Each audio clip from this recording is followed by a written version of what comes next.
quarter life crisis ini hal yang lumrah umum terjadi di masa transisi. Gen Z ini berbeda dengan perkembangan zaman yang dulu di generasi millennials. Kalau yang sekarang tuh serba mudah, dimudahkan dengan segala komunikasi, internet maupun transportasi. Biasanya sendiri, apa-apa dilakukan sendiri, bisa diputuskan dengan seorang diri. Tapi ternyata di dunia pernikahan nanti sebenarnya tidak mudah, harus ada komunikasi, siap ada perubahan. Di media sosial itu kok membuat kayak semakin gelisah, khawatir ketika teman-teman sudah pada sukses, teman-teman sudah pada bisa membuat rumah, begitu ya. Sedangkan saya di sini masih gini-gini aja nih.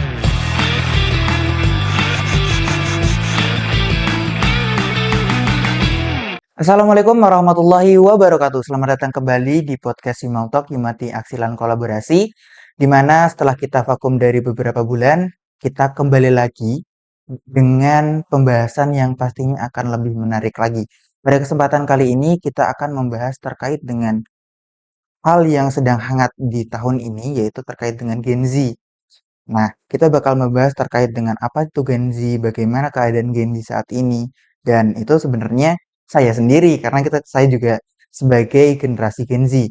Nah, pada kesempatan kali ini kita bersama dengan Kak Galuh Pratidina, Magister Psikologi. Halo. Bagaimana Kak Galuh kabarnya hari ini? Ya, terima kasih Kak Zihan sudah diundang di podcast hari ini ya. Oke, selamat Ya, datang. alhamdulillah kabar baik, sehat. Alhamdulillah. Oke, untuk kegiatan hari ini gimana, Mbak? Kegiatan, kesibukan ya? Kesibukan. Hari ini, kesibukan ya rutinitas, Kak, karena memang bekerja di Yayasan Solo Peduli, saya di bagian HR, jadi di bagian Human Resource di Recruitment and Selection, begitu. Jadi ya rutinitas sehari-hari, mencari karyawan, menyediakan karyawan yang sesuai dengan kualifikasi lembaga, dan mengurusi terkait dengan manajemen SDM di Yayasan Solo Peduli, begitu. Kak Galo, ini kan kita tadi akan membahas seputar dengan Gen Z nih. Nah, saya juga kan sebagai generasi Gen Z itu sering disalahpahami sebagai generasi yang kadang mudah nyerah, kadang itu banyak dramanya. Nah, sebenarnya kan kita dengan generasi-generasi lainnya itu kan berbeda ya dalam posisi perkembangannya. Kita kan berkembang di era teknologi yang dimana perkembangan teknologi saat ini tuh benar-benar pesat gitu loh. Nah, kalau dulu kan di rentan umur 20, 19, sampai ke 25 itu kan paling ditanya terkait dengan bagaimana pekerjaannya, bagaimana untuk urusan nikahnya, kapan nikahnya segala macam. Kalau di Gen Z ini kan kadang pertanyaannya bukan itu lagi. Pertanyaan kita gimana bisnisnya, udah punya bisnis belum, kapan nikahnya, apalagi dengan pertanyaan-pertanyaan yang kadang udah punya investasi belum, karena kan kita juga dilihat dari sosial media terkait dengan Gen Z ini kan banyak yang Gen Z udah mulai sukses, udah mulai punya bisnis yang benar-benar gede, terus bisnis yang itu terkait dengan trading segala macam itu kan eh, banyak ya pertanyaan dengan itu. Nah, kalau menurut Kak Galuh sendiri, sebenarnya Gen Z itu di kacamata psikologi itu gimana sih, Kak? Oke. Sedikit pengen menjelaskan ya Kak Zihan terkait dengan Gen Z. Gen Z itu merupakan generasi kelahiran di tahun 1997 sampai 2012. Nah, mereka lahir di generasi digital natif gitu ya. Digital natif ini berarti mereka dimudahkan dengan teknologi dan internet yang memang sudah melesat atau modern gitu. Dan memang kebanyakan kalau dimudahkan dengan atau dimanjakan dengan memang semuanya serba mudah, tidak hanya digital aja ya, transportasi juga mudah, kemudian komunikasi dan lain-lain itu juga mudah. Makanya membuat mungkin menjadi salah satu faktor kenapa Gen Z ini dinilai mudah menyerah dan mungkin kurang tahan banding gitu ya. Karena memang dilihat dibandingkan dengan generasi yang sebelumnya, yaitu generasi milenial. Nah, generasi milenial kan lebih tangguh, dinilai lebih tangguh karena memang mereka secara psikologi mereka hidup di era ya sesuai ajaran baby boomers dengan tekanan yang memang sudah diajarkan tentang bagaimana bertahan hidup, survive begitu ya. Karena kalau memang generasi Gen Z ini kan memang semua serba mudah, dimudahkan dari semua akses gitu ya. Jadi membuat mungkin menjadi salah satu faktor mereka terlihat seperti gampang menyerah, kemudian bisa disebut dengan generasi strawberry begitu. Oke, itu. Oke. Dan kalau dari generasi Gen Z kan kita emang bener tadi, kita kan di digital native ya. Ya, Digital native betul. tadi kan kita emang sudah difasilitasi dengan kecepatan internet, di mana kita bisa tahu hal apapun lewat internet segala macam. Tapi kan itu juga ada dampak tersendiri untuk kita sendiri yaitu Gen Z. Banyak tekanan di sosial media, apalagi di sekarang ini kan banyak yang FOMO terkait dengan tren-tren TikTok, Instagram seperti itu. Banyak yang mulai bisnis, usaha, terus mulai investasi segala macam. Nah, kita kan setiap orang kan berbeda-beda ya Kak ya. Nah, itu kita juga sebenarnya pengen terkait dengan oh gimana sih caranya biar sukses di umur kisaran 20 sampai 25 karena banyak konten-konten yang membahas cara sukses di umur 20 sampai 25 kayak gitu kan. Nah, itu kan sebenarnya kita banyak mencoba tapi ada beberapa orang juga yang emang bener-bener memaksakan hak itu loh. Kehendak itu jadi mulai terlilit dengan pay later, pinjol, segala macam itu kan kebanyakan kasusnya juga di anak-anak muda seperti Gen Z gitu tuh Kak. Nah, itu menurut Kakak gimana? Oke, sebelum membahas jauh tentang itu ya Kak Zihan ya, mungkin sebelumnya kenapa kok bisa ke arah sana, mungkin Mhm. akan saya berikan apa ya, gambaran terkait dengan proses ke arah sana ke sananya tuh seperti apa. Berawal dari Kak Zian tahu quarter life crisis? Oh, belum belum. Belum tahu ya. Quarter life crisis ini biasa terjadi di generasi eh, usia dari masa perkembangan remaja menuju ke dewasa awal. Jadi masa transisi Kak Zihan, Mhm. yang dulu mungkin ini secara teori Bapak psikologi kita ya, usia masa remaja dan dewasa awal tuh sekitar berapa sih? Yang seperti Kak Zihan sebutkan tadi, kurang lebih di usia 18 sampai 25 tahun. Tapi juga ada yang menyebutkan juga di usia 18 sampai 30 tahun. Itu masih dalam generasi transisi dari remaja ke dewasa. Begitu. Kemudian kenapa kok ada krisis? Krisis ini kan berarti menimbulkan permasalahan, kaget gitu ya dengan peran baru, dengan tanggung jawab baru yang memang diberikan ketika dari remaja ke dewasa.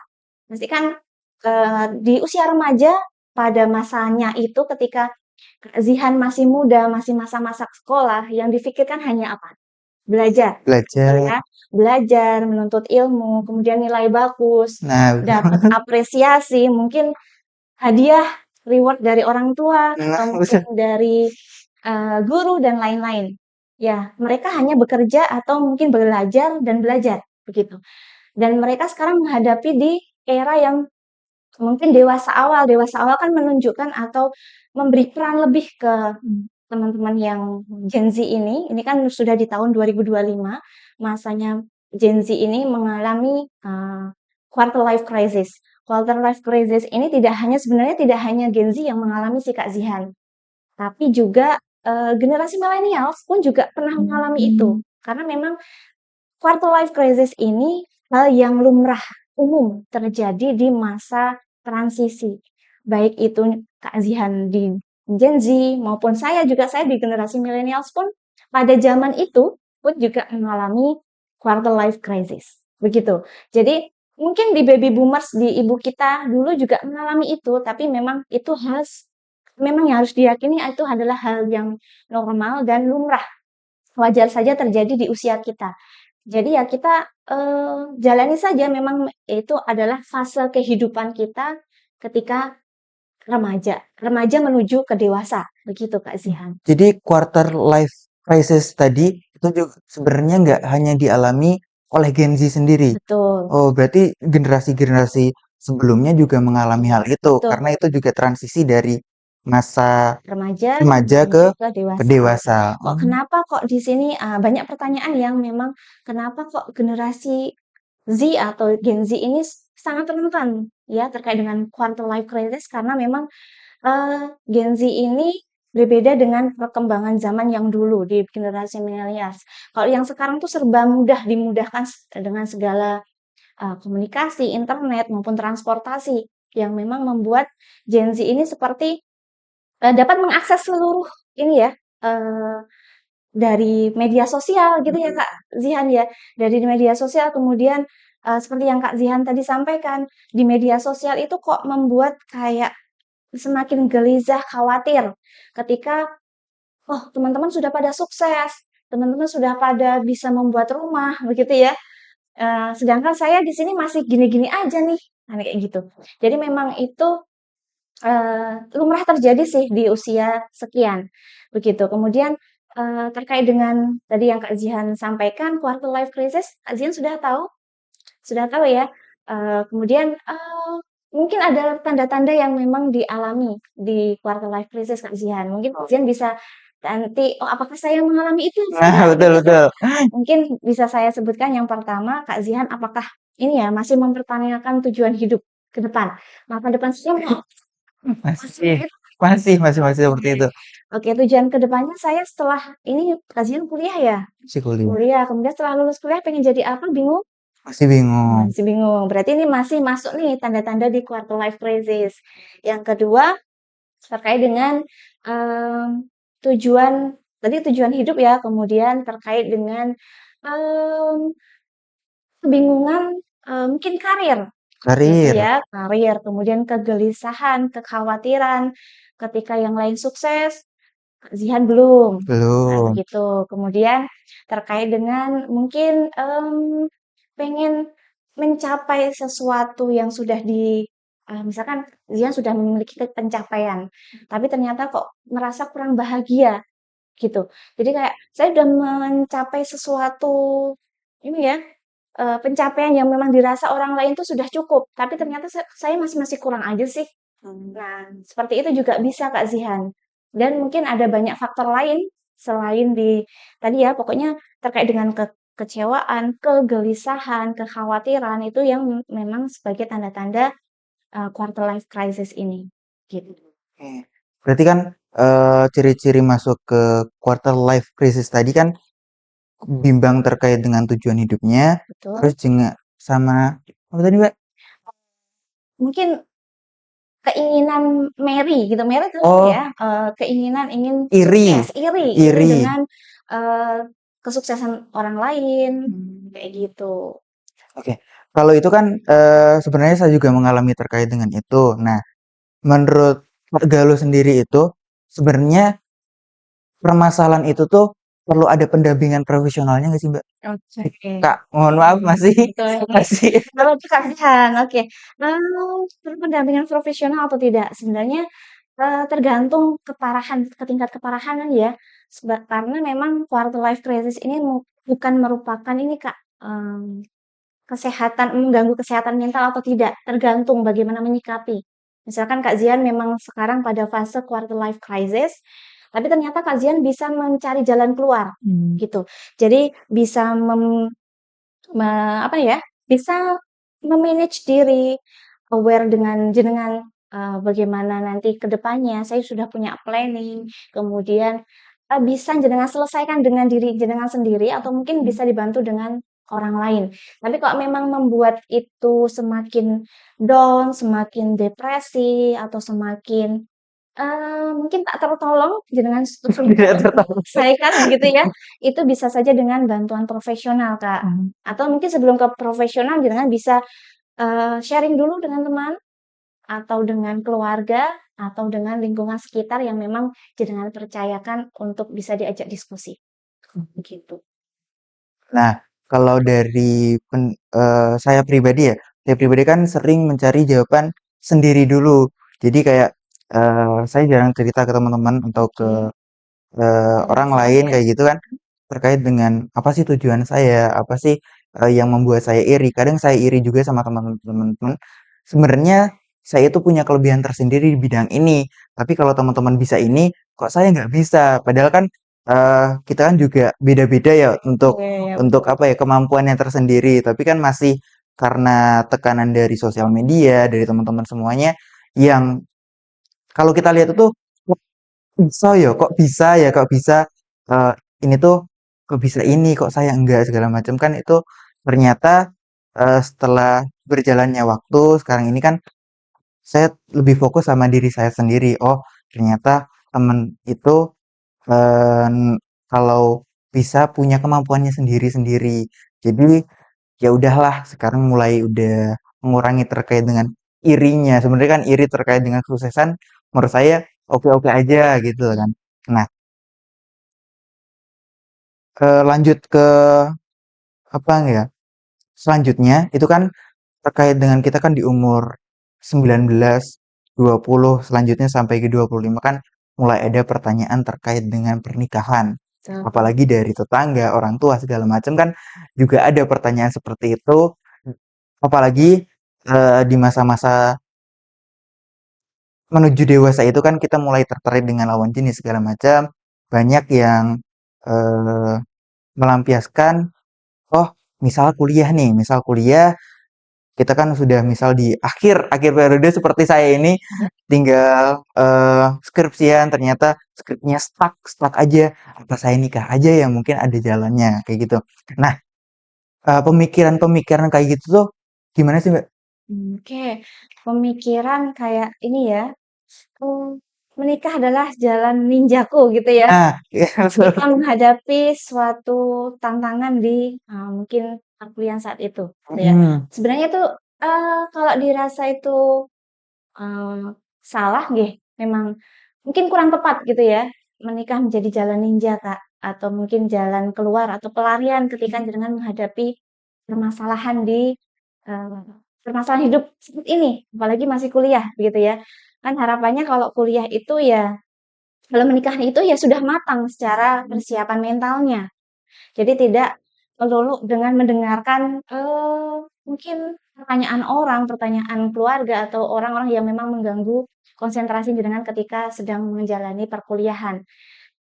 Mungkin bisa beberapa tips yang bisa saya berikan ketika mungkin ada beberapa orang yang menanyakan, "Kapan Mas Zihan menikah?" Gitu ya, padahal masih kuliah gitu ya. mm, Mungkin bisa dijawab aja dengan sopan, Kak Zihan, mungkin dengan pernyataan yang memang di keadaan jenengan sekarang aja, saya masih kuliah, mungkin masih butuh kerja dulu, kayak gitu. Atau mungkin, eee, semisalkan Kak Zihan atau teman-teman yang di luar sana ya, yang sudah bekerja gitu, kemudian ada pertanyaan yang memang, eee, "Kapan menikah?" Padahal sudah bekerja gitu ya, ya jawab aja dengan sopan atau mungkin dengan sedikit candaan gitu ya. Sedikit candaan tuh maksudnya begini, "Kapan menikah?" "Ya kalau nggak weekend, Sabtu Minggu." Udah kalau libur kalau libur nih gitu. Ya jawab aja dengan ringan, Kak, nggak usah dimasukkan ke dalam hati. Ya begitu. Kemudian untuk menikah kan juga butuh persiapan ya, persiapan persiapan mental. Jangan lihat apakah, eee, tidak hanya untuk teman-teman yang kuliah, tapi teman-teman yang memang sudah bekerja, yang sudah mungkin pada akhirnya sudah sedikit mapan secara finansial. Mapan secara finansial kan belum tentu itu siap gitu ya secara mental. Persiapkan diri dulu aja untuk, ke arah jenjang pernikahan. Karena memang di dunia pernikahan itu akan lebih, luar biasa. Menurut jenengan, menurut teman-teman ini kan, menikah itu, bisa apa namanya tadi ya, meng, apa ya mengurangi mengurangi tekanan mengurangi dari tekanan luar. dari lingkungan luar gitu. Padahal sebenarnya tanggung jawabnya akan lebih besar lagi ketika menikah. Kalau jenengan tidak bisa mengolah atau bisa me-manage itu malah akan lebih beban lagi ketika dengan jalan keluarnya adalah menikah, begitu. Dan karena di persiapan mental itu nanti memang panjang jalannya, Kak, gitu. Oke, untuk persiapan mental sendiri ya mungkin ada ciri-ciri yang sudah siap mental itu ada nggak sih Kak?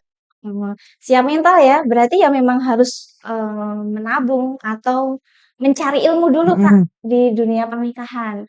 Mungkin jenengan, Kak Zihan apakah atau teman-teman yang lain ya, apakah sudah memastikan jenengan siap menikah? Kemudian, yang pertama bisa melihat pada diri sendiri, kan nanti kalau sudah menikah, kamu siap untuk saling menghargai dengan pasangan, Mhm. kemudian apakah siap dengan perubahan? Ya, karena memang secara kesehatan mental harus mempersiapkan itu dulu. Oh.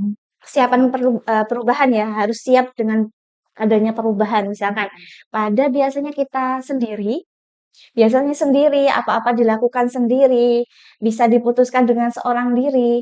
Tapi ternyata di dunia pernikahan nanti sebenarnya tidak mudah, harus ada komunikasi, siap ada perubahan. Misalkan kita maunya A, ternyata suami maunya B. Nah, kita harus mencari jalan keluar atau mungkin saja nanti kita kesepakatan di C, kan seperti itu. Jadi ada siap perubahan tadi. Selain siap perubahan, kajian juga harus mempersiapkan bekal, ikut kajian pranikah atau mungkin ikut seminar-seminar atau mencari ilmu, begitu. Orang-orang yang sudah siap menikah ya pasti mungkin ya tidak selalu tentang dengan finansial. Mungkin salah satunya adalah finansial yang mulai membaik. Oh. Baiknya ya siap untuk nanti menanggung menjadi tanggung jawab seorang suami atau istri begitu, kemudian siap menerima keadaan nanti adanya perubahan yang pada awalnya kita sendiri, menikah kan sudah bisa saja menjadi istri, sebagai anak, dan mertua. Jadi ada persiapan di situ, apakah mentalnya sudah siap, begitu. Kemudian saling memaafkan tadi, apakah sudah bisa memaafkan mungkin dengan perlakuan sedikit kecil ya, dari teman-teman di lingkungan pekerjaan. Kalau ada kesalahan apakah sudah ikhlas memaafkan? Ketika kejadian di luar, ada sedikit miss dengan orang luar, apakah sudah bisa memaafkan? Begitu juga kita bawa nanti di rumah tangga, kalau ada kesalahan, apakah kita bisa memaafkan? Kemudian juga bisa berkomitmen. Komitmen nanti apakah jenengan sudah berkomitmen, "Saya sudah siap menikah atau belum sih? Saya sudah punya komitmen belum sih untuk jangka panjang atau jangka pendek dengan suami saya nanti?" Gitu. Nah, itu kan untuk, persiapan mental ya, sebenarnya kan kalau dilihat dari perkembangan teknologi sekarang, terus di media sosial segala macam, YouTube segala macam kan sebenarnya di Gen Z itu, untuk kesiapan terkait dengan menuju pernikahan, di mentalnya itu banyak yang hanya, berilmukan dari sosial media. Misalnya Oke. tips bagaimana, eee, sebagai, sukses setelah menikah atau segala macam itu kan mungkin tips and triknya udah ada, tapi besar resikonya itu kebanyakan sebagian besar itu di kita di Gen Z itu yang usia pernikahannya di pernikahannya mungkin di rata-rata umur 25 sampai 23, 20 seperti itu, 22 lah sampai 25 itu kebanyakan permasalahannya di finansial. Oke. Nah, ada beberapa kasus yang mungkin sudah saya temui terkait dengan itu. Nah, yang terkena kasus di finansial ini ujung-ujungnya lari ke investasi. Yang mungkin itu investasinya yang nggak tahu kita itu bener atau enggak. Nah, investasi yang mungkin bodong, Ya. terus mulai dengan apalagi di tahun ini ramai dengan kenaikan harga emas. Harga emas itu mulai dengan investasi emas. Oh, mungkin ini nanti ke depannya bisa mengurangi dengan krisis ekonomi dan juga permasalahan finansial di Gen Z itu sendiri. Nah, kenapa apakah ada pemicunya terkait dengan Gen Z itu gampang banget kayak aku bisa nih misal titip uang ke sini dalam jangka waktu berapa bulan Oke. atau berapa lama mungkin bisa balik dengan Instan hasil yang lebih gede gitu, bisa instan instan, juga betul. ya. Nah, itu gimana, Kak? Oke.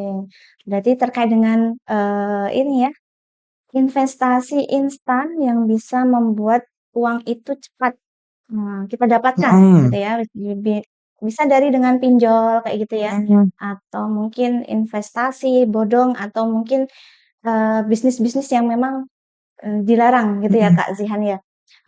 Mungkin bisa di ini Kak, bisa kita berikan antisipasi untuk Gen Z yang sebelum, menjalani dunia dunia pernikahan, itu harus mempelajari dulu terkait dengan mungkin literasi keuangan Kak.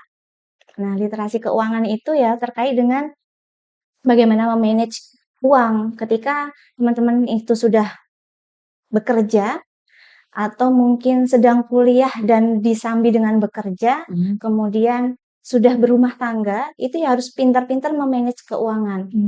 Kita misalkan pendapatan, misalkan UMR ya, kalau di Solo kan memang sudah terbiasa pendapatan UMR atau mungkin lebih dari UMR. Kita harus saving, kita harus investasi kayak gitu, atau mungkin kita plotting kan dengan untuk kebutuhan rumah tangga, untuk kebutuhan anak. Yang penting ada manage keuangan itu atau mencari literatur literasi terkait dengan keuangan ya bisa belajar dari sosial media sekarang banyak Kak Zihan. Jadi bagaimana memanage keuangan dengan baik. Kita bagaimana setiap bulannya untuk mengatur keuangan ini biar bisa menabung intinya begitu.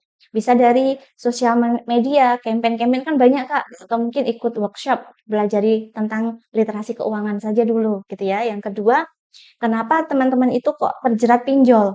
Itu karena memang ada tekanan gaya hidup Kak, lifestyle yang memang semakin ini ya, semakin merajalela di dunia, apalagi ketika teman-teman Gen Z itu merasa pencapaian orang lain itu kok tinggi, pakaiannya bagus-bagus kayak gitu ya. Karena memang dia terjebak di lifestyle gitu. Lifestyle itu ya gaya hidup yang memang selalu gimana ya? Dengan tren, mengikuti tren terus.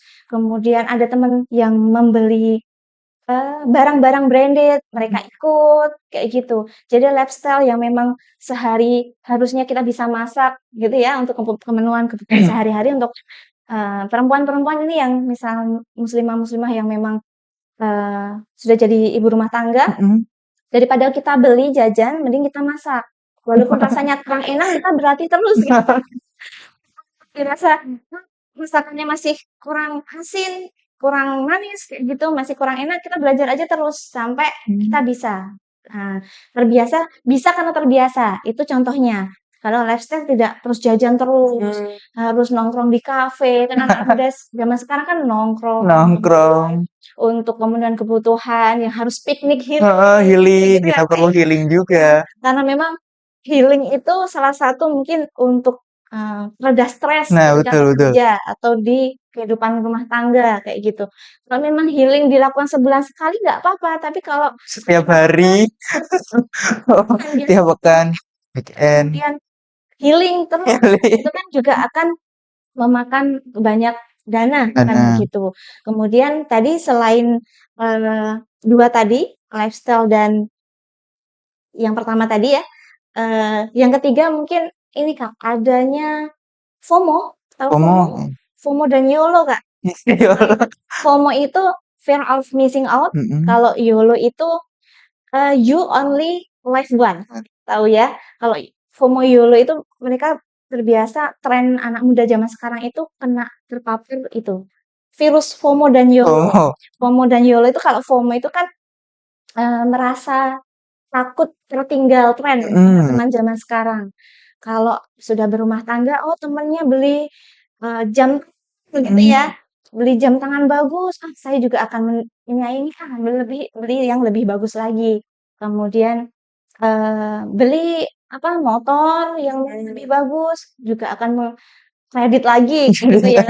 Kemudian pokoknya tidak ingin ketinggalan tren yang terbaru. Itu anak-anak Gen Z ini sangat rentan kena itu Kak, salah satunya. Kemudian yang kedua tadi YOLO. YOLO itu kan you only live once. Jadi kamu hidup hanya sekali. Sekali, jadi Buat itu tuh impulsif Kak. Jadi kayak kita membuat ya udah kita hidup sekali ya maksimalkan kita semuanya ada kita habiskan sekarang kayak gitu ya. Besok bisa kita cari lagi ya, belum tentu kita besok itu masih diberikan kesempatan untuk ada kesempatan yang sama kan. Kan lebih baik kalau kita mengantisipasi dengan yang menghemat, dengan menabung dan lain-lain. Nah, tadi kan ngomongin terkait dengan YOLO, terus FOMO, sama healing tadi. Ya. Nah, kita kan emang di Gen Z sendiri itu kan banyaklah tantangan terkait dengan, oh teman-teman bisa ini, mau ini, bisa beli ini. Itu kan kayak ada tantangan tersendiri, aku harus bisa beli ini, aku harus bisa, walaupun itu harus dipaksakan. Jadi masuk juga ke YOLO tadi. Jadi bisa ini dipaksakan, kita cuma hidup cuma sekali doang gitu, sekali doang, ya udah kita paksain aja lah bisa-bisa gitu. Nah, jadi kan pelariannya juga, kadang kita stres sama kerjaan 5 hari kerja, terus belum lagi mungkin ada tugas kuliah, udah lagi yang kuliah sambil kerja, makanya stres segala macam, itu healingnya mungkin, kita jalan-jalan kemana yang entah itu nanti, bener-bener menghilangkan stres kita, atau malah tambah stres kita karena finansialnya juga berantakan tadi. Nah, itu kira-kira ada, eee, apa ya, rekomendasi, mungkin ada saran terkait dengan gimana sih caranya mengeredakan stres dengan healing, tapi healingnya itu yang bermanfaat gitu loh, Kak. Baik, baik. Berarti pertanyaan sangat bagus ya, Kak Zihan ya. Bagaimana meredakan virus FOMO YOLO dan healingnya tadi ya, FOMO YOLO ke hal yang positif. Mhm, Nah, karena memang FOMO YOLO itu mengikuti tren saat ini ya, kita mencari komunitas yang benar. Yang salah satunya di bidang sosial, Kak. Misalkan kalau kita bergabung di suatu bidang sosial atau kegiatan sosial itu kan terkait dengan banyak yang ikut donasi, ikut mhm, berkontribusi di dunia sosial. Berarti kan itu termasuk juga bisa ke arah sana, kita ini ya, membuat diri kita, mengajak diri kita untuk ikut tren itu. mhm, Kita ikut tren ya, ikut berdonasi, kemudian, ikut, aksi kebaikan lah ya, salah satunya di Solo Peduli, gitu. Yang salah sol salat salah satunya di Solo Peduli ini kan bisa kita menebarkan kebaikan, berdonasi dan, memang kita jalan yang memang untuk, zakat infak shodaqoh bisa kita salurkan melalui Solo Peduli, begitu, Kak. oh. Jadi di Solo Peduli itu juga, saya kan kurang kurang tahu terkait dengan Solo Peduli itu sendiri. Nah, saya juga lihat di TikTok, Instagram segala macam sebenarnya juga ada kayak volunteer, kegiatan, mungkin aksi sosial. Betul. Kalau tidak lama itu, kita kemarin itu mungkin ada yang di Papua terkait dengan pendidikan anak-anak di sana. Terus juga ada pas banjir di mana? Banjir di Gerobokan. Gerobokan itu mungkin kan juga ada beberapa anak kampus yang menjadi volunteer di sana. Nah, itu kalau di Solo Peduli itu ada sih nggak? Ada nggak sih, Kak? Iya betul. Di Solo Peduli kan juga menyediakan seperti itu, Kak. Kita Hmm. menyalurkan bantuan ya dari satu tempat ke tempat yang lain yang memang membutuhkan. Oh. Banyak yang program-program yang ada di Solo Peduli kita bisa menyalurkan ke sana dari aksi kebaikan itu. Jadi kita bisa tadi ya FOMO YOLO-nya bisa kita alihkan ke hal yang positif Oh. dengan menyalurkan eh, donasi atau mungkin infak sodakoh ke lembaga sosial yang tepat. Begitu, Kak. Oke. Jadi teman-teman yang mungkin pengen healing, healing, pengen mengalihkan FOMO-nya ke hal-hal yang baik, mungkin bisa ke Solo Peduli di Solo Peduli, @Solo betul. Peduli Instagramnya di situ. Mungkin teman-teman bisa scroll-scroll terkait dengan donasi, mungkin uang-uang yang bisa dihamburkan ke tempat-tempat yang tidak bermanfaat, mungkin kita bisa alokasikan ke orang-orang yang mungkin membutuhkan segala macam seperti itu. Nah, mungkin itu saja pembahasan kita hari ini.